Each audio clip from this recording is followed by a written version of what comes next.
बिस्मिल्लाहिर्रहमानिर्रहीम अस्सलामु अलैकुम वरहमतुल्लाहि वबरकातुहू। ये होमेज ट्रोन का अभी एक फ़ॉल्ट क्लियर किया है। ये फ़ॉल्ट नंबर 3 पे जा रहा था।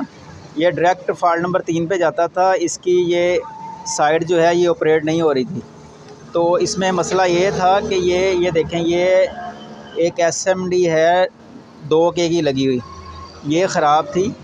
तो ये मैंने अभी भी चेंज किया। ये सिर्फ़ एक रेजिस्टेंस की वजह से सेट बंद था, डायरेक्ट फ़ॉल्ट नंबर 3 पे जा रहा था। अगर आपके पास भी होमेज ट्रोन है या आप होमेज ट्रोन आपका जो है वो फ़ॉल्ट नंबर 3 पे जा रहा है और डायरेक्ट जा रहा है, एक होता है कि फ़ॉल्ट थोड़े से वोल्ट शो करता है UPS और फिर जाता है, लेकिन अगर डायरेक्ट जाता है तो देखें कि इसकी जो DC साइड है वो आइसोलेट हो रही है। ये इधर से ऑपरेट नहीं हो रही थी। ये 2K की रेजिस्टेंस ख़राब थी, ये मैंने चेंज किया ये वाली, और ये सेट बिल्कुल अब ओके हो गया। ये देखें।